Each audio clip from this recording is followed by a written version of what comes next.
So I think the requirement is to create other nodes, and only the government can do that by establishing better connectivity, infrastructure to more places outside of the city. And in Bangalore, you don't have that kind of constraint of land or any kind of physical constraints on directions and how the city can really grow. So if those areas are created, you can't really financially incentivize people to move out to a place where there's no social infrastructure, there's no hospitals, or there's no proper connectivity, or you can put office parks out there, and slowly over time, residential will mushroom around that area. You'll get the social infrastructure, but you could give it a real boost by putting a plan around it and creating these kind of other centers around the city, and then helping that. Because I still believe that new construction, yes, it does have so much impact on the environment, but at the same time, you can do it in a way that is sustainable. You can encourage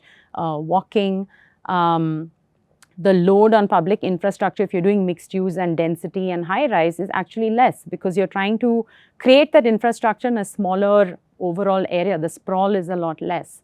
So all of these things, if they come through in terms of a plan like that, would really make a huge difference, and that's the way to go. So master planning, definitely, absence of it is one big thing that is missing. I add one facet to master planning is, I think the most important thing in a master plan is that it should be an integrated master plan.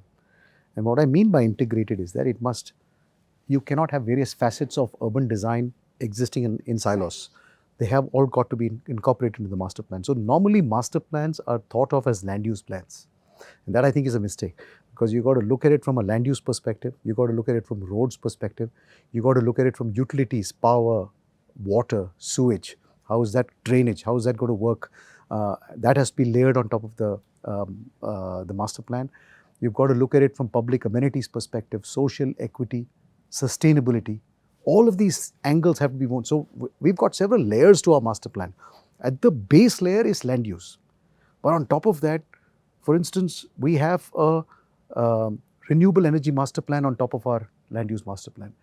As buildings develop and as our energy footprint grows, we have a plan in place till 2068 to ensure that our airport is 100% renewable energy, right? So it will never take conventional fossil fuel fed energy ever.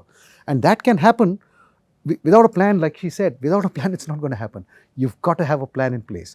Similarly, how the grading is done, profiles, so that drainage happens naturally, looking at how water can be supplied, sizing of supply lines, keeping in future requirements. All of that is part of what a master plan should do. And last but not the least, build resilience into it. Again, Pavitra made a very important point. You don't know what you don't know. You cannot look into the future and say what's going to happen in the future. So since there is so much uncertainty around what's going to happen in the future, you build resilience into the master plan, which means provide for that give, right? Plan a little extra. For example, climate change. I think all our planning parameters and design parameters are changing. I don't know how you're experiencing it. For example, wind loads that you're designing a building to normally in the past used to be guided by a certain norm. But we are saying add 50% to that now, because climate change is happening. Suddenly the levels of wind that you're experiencing now are changing. So let's build resilience into the plan by making sure. Similarly, one of the reasons why we have drainage issues in many parts is that you have sudden heavy bursts of rain. Now, you're designing to a 100-year storm, your drainage systems. But sometimes in a 20-minute window, you get a much heavier downpour that results in flooding because your drainage is not geared for it. Can we build resilience into that by oversizing that a little bit? That's all part of building resilience into the master plan. So master plan is essential, but it must have several layers to it, and all of this must be integrated. And then finally, urban planning must work in conjunction with this to make sure approvals granting, the discipline that goes into the execution phase must stay to the tune that you will not deviate from the master plan. It has to be built by the master plan and as per the master plan. Or if you have to change, then you have to revise the entire master plan and all its layers all over again. And that exercise you do every 5 years? Every 5 years. Every 5 years. I think it's for a large city of our size, like even if I think every 5 years imagining like all of the different stakeholders and the political will that it would take, even a 10-year plan with a review would be sufficient. And that's kind of how the CDPs have generally been, thought of, that there should be a 10-year CDP outlook.